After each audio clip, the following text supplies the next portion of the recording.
첫 부분은 이렇게 시작합니다. 진노를 노래하라 여신이여, 펠레우스의 아들 아킬레우스의 파괴적인 진노를. 이는 수많은 고통을 아카이아인들에게 주었고 영웅들의 수많은 굳센 혼백들을 하데스에게 내던졌으며 그들 자신들은 먹잇거리로 만들고 있었으니 개들과 온갖 새들에게. 그리고 제우스의 뜻은 이루어지고 있었으니 아트레우스의 아들 사람들의 왕과 고귀한 아킬레우스가 불화를 일으켜 서로 갈라섰던 바로 그 순간부터 신들 중에 누가 대체 그 둘을 함께 놓아 불화케 했는가. 아트레우스의 아들 사람들의 왕은 트로이아 전쟁 전체에서 그리스 연합군을 지휘했던 총사령관 아가멤논을 말합니다. 아가멤논과 아킬레우스가 서로 불화를 일으켜 다투게 된 장면부터 일리아스가 시작된다는 이야기를 이 첫 번째 장면이 보여줍니다. 근데 주목할 것은 이 작품 전체의 첫 번째 단어, 진노라는 단어에 주목해 보셔야 합니다. 이 진노라는 단어는 바로 아킬레우스의 진노인데 일리아스 작품 전체의 주제이기도 합니다. 자, 호메로스는 일리아스 전체의 주제라고 할 수 있는 진노라는 단어를 작품의 첫 단어로 선택한 거죠. 자, 작품이 시작되면 아가멤논에게 크리세스라는 아폴론의 사제가 찾아옵니다. 크리세스는 아가멤논에게 전리품이요 명예의 상으로 주어졌던 크리세이스라는 여인의 아버지였습니다. 자기 딸을 찾기 위해서 많은 몸값을 가지고 아가멤논을 찾아온 거죠. 그리고 이 몸값을 받고 제 딸을 돌려주십시오 하고 간청합니다. 돌려주면 될 텐데 아가멤논이 버럭 화를 냅니다. 당신의 딸은 바로 나의 명예의 상인데 이걸 당신에게 주면 나는 불명예스럽게 될 수밖에 없다. 따라서 당신의 딸을 돌려줄 수 없다 라고 얘기합니다. 두려움에 사로잡힌 크리세스는 그 자리를 떠나죠. 근데 이 크리세스는 바로 아폴론의 사제였습니다. 그래서 아폴론 신에게 기도를 하죠. 내가 모욕을 당했으니 저 아가멤논과 그리스인들에게 복수를 해주십시오. 그러자 진노한 아폴론이 올림포스 산에서 내려와 그리스 군을 향해 화살을 쏘기 시작합니다. 이러다 보니 그리스 군은 전쟁도 하지 않은 상태에서 수없이 아폴론의 화살에 죽어갔습니다. 이 모습을 보다 못한 아킬레우스가 전체 회의를 소집하고 아가멤논에게 요청합니다. 당신이 크리세이스를 돌려주지 않았기 때문에 이 사단이 일어났다.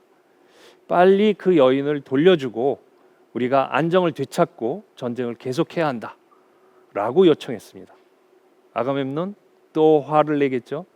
그러면서 좋다, 내가 네가 말한 대로 이 크리세이스를 돌려주겠다. 하지만 내가 명예의 상을 빼앗기고 가만히 있을 수 없으니 네가 갖고 있는 브리세이스를 빼앗겠다 라고 얘기합니다. 자, 아킬레우스는 그리스 군대 전체를 구해보기 위해서 제안한 것인데 아가멤논이 이렇게 나오니까 어떻겠습니까? 아킬레우스 화가 나겠죠. 그래서 칼을 뽑고 아가멤논을 찌르려고 합니다. 이것이 일리아스 작품 전체의 큰 주제라고 할 수 있는 진노, 첫 번째 아킬레우스의 진노입니다. 자, 그래서 만약 가만 놔뒀다면 아킬레우스는 칼을 뽑아 아가멤논을 베었겠죠. 그런데 하늘에서는 아테네 여신이 내려와 그 아킬레우스의 머리를 잡고 말립니다. 네가 여기서 그 아가멤논을 베면 그리스군은 내전에 빠지고 혼란에 빠지게 된다. 그러니 여기서 참아라 하고 참게 됩니다. 하지만 화가 난 아킬레우스는 그대로 있지 않죠. 아가멤논에게 욕설을 퍼부으면서 내가 그동안 당신과 당신의 형제인 메넬라우스를 위해서 싸웠는데 사실 이 전쟁은 메넬라우스의 아내인 헬레네를 되찾기 위한 전쟁 아닙니까? 그렇다면 메넬라우스와 아가멤논 당사자들의 전쟁이라 할 수 있는데 아킬레우스가 거기서 피땀을 흘려가면서 싸울 이유가 없었던 거죠. 자, 이런 이유를 들면서 아킬레우스가 난 전쟁에 참여하지 않겠다라고 선언하며 물러납니다. 자, 이러고 물러나면 아가멤논이 좀 진정하고 아킬레우스를 달래야 하는데 둘 사이의 자존심 싸움이 대단합니다. 아가멤논은 기어이 사람을 보내서 아킬레우스의 여인 브리세이스를 빼앗아 옵니다. 아킬레우스는 슬픔과 분노에 빠져서 바닷가를 거닐게 되죠. 그리고 거기서 자신의 억울하고 분한 심정을 자신의 어머니에게 하소연합니다. 그러자 바다의 여신 아킬레우스의 어머니 테티스가 바다 깊은 곳에서 아들의 목소리를 듣고 땅으로 올라옵니다. 자초지종을 다 듣고 아킬레우스에게 말하죠. 너에게 모욕을 준 아가멤논과 그리스군이 한번 혼나야겠구나. 너는 전쟁에 참여하지 말라. 내가 제우스에게 가서 이 모든 일을 너의 뜻대로 움직일 수 있게 해주겠다 하고 하늘로 올라갑니다. 테티스는 제우스를 만나서 요청합니다. 내 아들이 모욕을 당했으니 내 아들을 모욕한 아가멤논과 그리스인들이 후회할 때까지 그리스가 트로이아에게 패배를 당하게 해달라고. 그래서 제우스는 테티스의 소원을 접수하고 그렇게 하겠노라고 이야기합니다. 그 약속의 징표로 머리를 흔들자 올림포스 산을 비롯해서 온 우주가 흔들렸다고 합니다. 아킬레우스의 진노가 전 세계적인 사건으로 확산되는 아주 인상적인 장면이라고 할 수 있습니다. 자, 이렇게 해서 아킬레우스가 빠진 채 전투가 재개됩니다.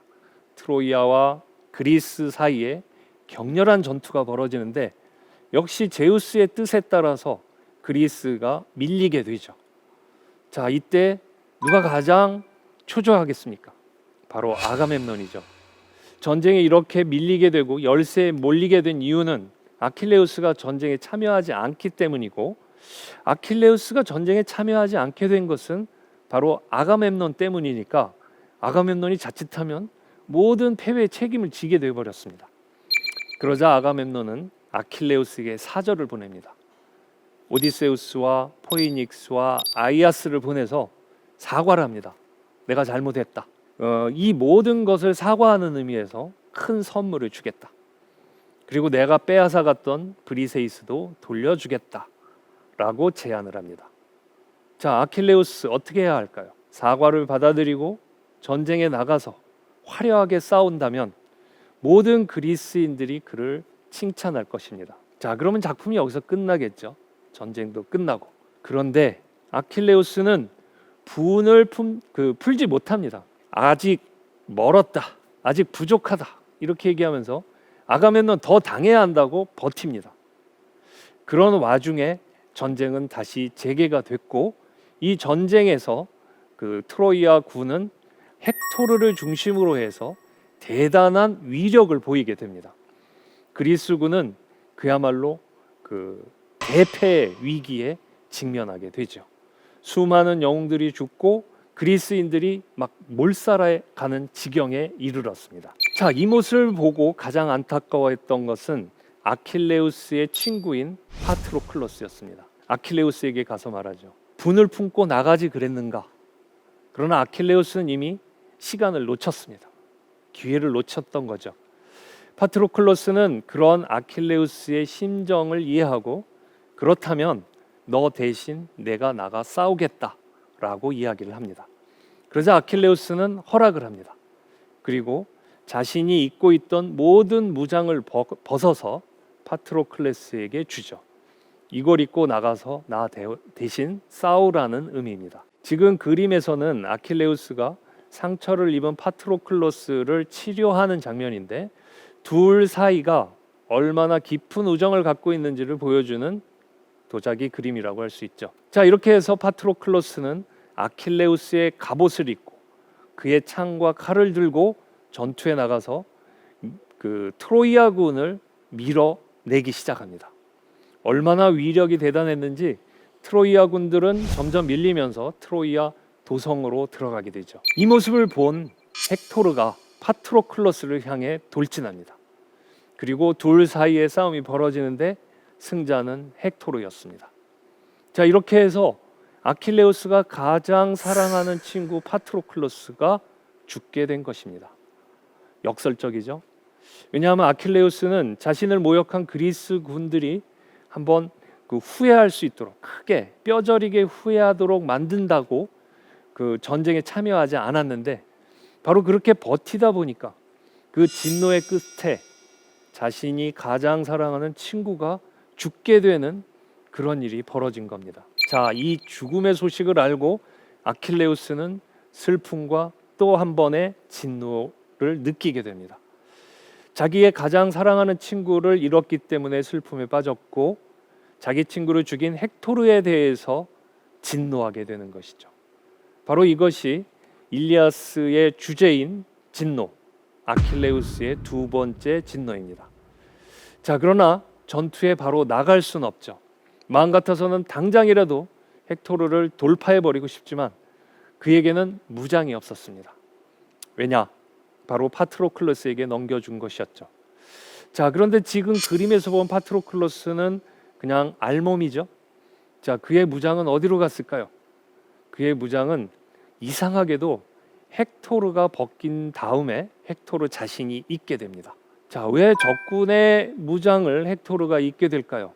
문학적인 표현으로 본다면 이제 헥토르는 아킬레우스만큼 위대한 전사가 되었다는 것을 보여주는 거라고 할 수 있습니다. 자, 이제 헥토르는 아킬레우스의 옷을 입고 새로운 아킬레우스, 트로이아의 아킬레우스가 되는 거죠. 슬픔에 빠진 아킬레우스의 통곡을 들은 테티스가 또다시 바다에서 땅 위로 올라옵니다. 아들을 찾은 거죠. 아들아, 이번엔 또 왜 우느냐? 너의 소원이 다 이루어지지 않았느냐? 자, 아킬레우스는 그러나 소원이 이루어진 보아죠. 제 친구 파트로클로스가 죽었는데 하면서 원망을 합니다. 저는 이제 나가서 싸우겠습니다. 죽어도 좋습니다. 라고 얘기를 하죠. 이번에 테티스는 그래, 나가서 싸워라. 네 친구의 원수를 갚아라. 라고 격려해 줍니다. 그런데 문제는 아킬레우스가 복장이 없는 거죠. 무장이 없는 겁니다. 그러자 테티스는 아킬레우스에게 조금만 기다려라. 내가 올림포스에 다시 올라가서 대장장이신 헤파이스토스에게 새로운 무장을 구해오겠다. 이렇게 얘기합니다. 그래서 헤파이스토스 최고의 기술자인 대장장이 신이 만든 무장을 들고 테티스는 다시 내려오죠. 자, 이제 아킬레우스는 새로운 무장을 입고 나가서 싸우게 됩니다. 자, 이 장면은 일리아스 전체를 통해서 가장 절정의 장면이라고 할 수 있습니다. 트로이아의 최고 전사 헥토르와 그리스의 최고 전사 아킬레우스의 싸움입니다. 그런데 이 장면은 굉장히 인상적이죠. 왜냐하면 헥토르는 파트로클로스를 죽인 다음에 파트로클로스에게 있는 무장을 벗겨서 자기가 입었지 않습니까? 바로 그 무장은 아킬레우스의 복장이었습니다. 그리고 아킬레우스는 새로운 무장을 입고 나옵니다. 자, 둘 다 아킬레우스의 복장을 입고 나온 거죠. 자, 이런 점에서 보면 아킬레우스와 아킬레우스의 싸움이라고 할 수 있습니다. 트로이아의 아킬레우스와 그리스의 아킬레우스의 싸움. 누가 승리할까요? 아킬레우스, 즉 그리스의 아킬레우스가 승리합니다. 그러면서 헥토르의 몸에 걸쳐져 있는 무장을 벗겨내죠. 네가 감히 아킬레우스 나의 무장을 입었더냐? 그리고 내가 가장 사랑하는 친구 파트로클로스를 죽였더냐? 하면서 무장을 벗겨내고 알몸이 된 헥토르를 꽁꽁 묶어서 다리를 묶어서 마차 뒤에 매답니다. 그리고 트로이아 도성을 세 바퀴 빙빙 돌죠. 트로이아에는 많은 사람들이 나와서 자신을 지켜주던 최고의 전사 헥토르가 죽임을 당한 후에 모욕을 당하는 장면을 보고 슬퍼하며 통곡합니다. 자, 이렇게 아킬레우스는 승리를 거뒀는데 이렇게 한다면 자신이 품었던 진노가 사라지겠죠? 그러나 아킬레우스의 분노, 아킬레우스의 진노는 쉽게 사라지지 않았습니다. 그는 화가 날 때마다 일어나서 헥토르를 다시 마차 뒤에 묶고 들판을 마구 미친 듯이 달렸다고 합니다. 이렇게 12일이 지나자 신들이 이 모습을 보고 화를 냅니다. 아니, 아킬레우스가 친구를 잃었다고 저렇게 적장을 모욕하는 것은 너무 심하지 않느냐? 친구를 잃었다고 슬퍼한다면 자식을 잃고 형제를 잃었던 사람들의 슬픔은 얼마나 큰가? 아킬레우스만이 슬픈가?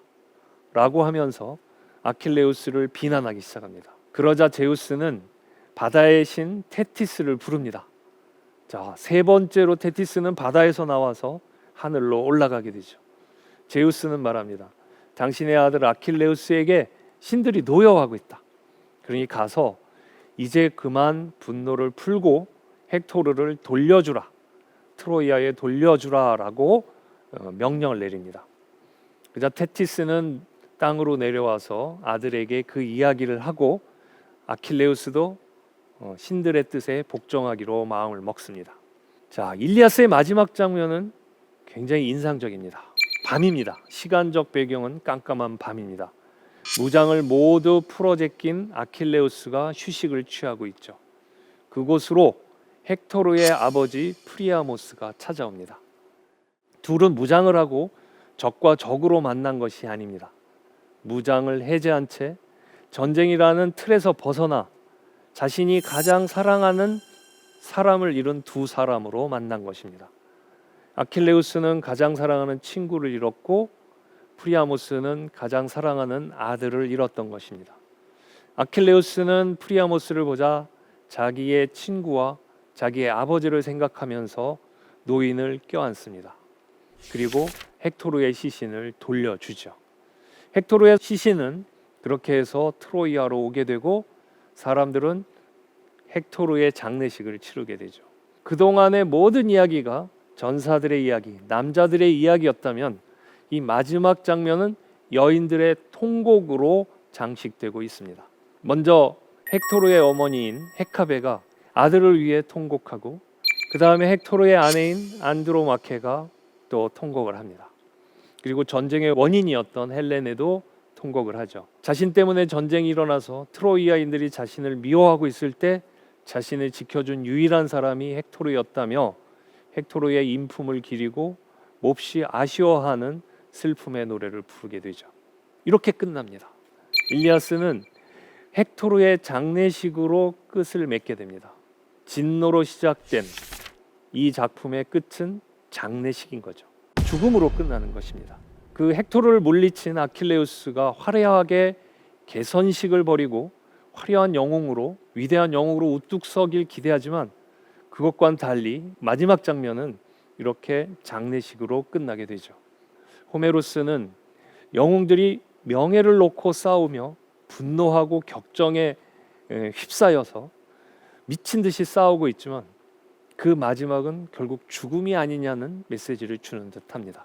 그리고 이런 헥토르의 장례식이 벌어지고 있는 동안 아킬레우스는 무엇을 하고 있을까요? 아마도 아킬레우스는 이제 곧 자기에게도 닥칠 죽음을 예감하면서 인생을 한번 되돌아보겠죠.